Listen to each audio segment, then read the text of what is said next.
तब आपने मुझे बुलाया था क्या? हाँ, मैंने तुझे बुलाया क्योंकि मैंने अभी सीसीटीवी कैमरा में देखा है कि तू अभी ड्यूटी पर आया है। अब तेरे यहाँ पर कोई काम नहीं है, जा अपने घर। लेकिन मैम साहब, मैं तो बिल्कुल टाइम पर आया हूँ। 5 मिनट लेट है तू।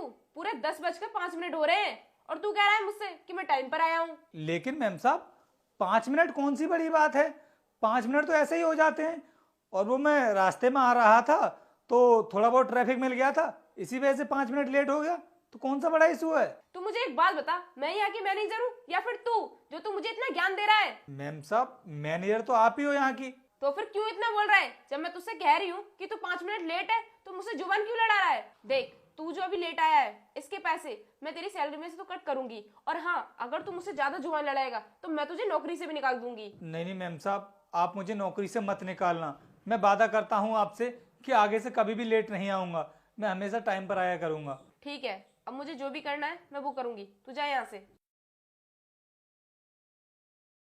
क्या अनुष्का, रोहित के 5 मिनट लेट होने पर तुमने इससे इतना उल्टा सीधा बोला और नौकरी से निकालने की बात कही? सर, उस दिन मेरा मूड ठीक नहीं था, इसलिए इससे उल्टा सीधा बोल दिया। Sorry sir. अगर तुम्हारा मूड ठीक नहीं होगा तो क्या तुम किसी से कुछ भी बोलोगी? मैम साहब, आपको पता है, जिस दिन आपने मुझे डांटा था उस दिन मुझे सही से नींद भी नहीं आई थी। मैं तो पूरी तरह से टेंशन में आ गया था कि कहीं आप मुझे नौकरी से ना निकाल दो। इस वजह से मैंने भी सोच लिया था कि आज के बाद कभी मैं लेट नहीं जाऊंगा। लेकिन हाँ, जब भी आप लेट आओगी तो मैं आपको कंपनी के अंदर जाने नहीं दूंगा। बस इसी वजह से मैंने आपको यहाँ पर रोका था, जिससे कि आपको भी ये सीख मिल सके कि जब कोई बात अपने ऊपर आती है तो खुद को कितना बुरा लगता है। और मैम साहब, आपने देख भी लिया होगा कि जब मैंने आपको यहाँ पर रोका तो आपको कितना बुरा लगा। इसलिए मैम साहब, कभी भी किसी इंसान के साथ में ऐसा नहीं करना चाहिए, क्योंकि मैं भी इस कंपनी का एक सदस्य हूँ। जैसा आप किसी और के साथ में करोगी वैसा ही आपके साथ में होगा। अनुष्का, तुम्हें नहीं पता है रोहित कितना मेहनती है। वो अपना काम पूरी ईमानदारी के साथ करता है और उसके बाद भी तुमने इसके साथ में ये सब किया। सॉरी सर, माफ़ कर दीजिए, गलती होगी। मैं आगे से कभी किसी के साथ ऐसा नहीं करूँगी। और हाँ रोहित, तुम भी मुझे माफ़ कर दो।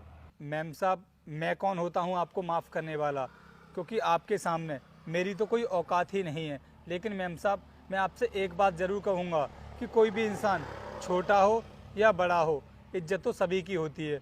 और जिस दिन आपने मुझे डांटा था ना, उस दिन मुझे बहुत बुरा लगा था। अनुष्का, इस बार तो मैं तुम्हें माफ़ कर रहा हूँ।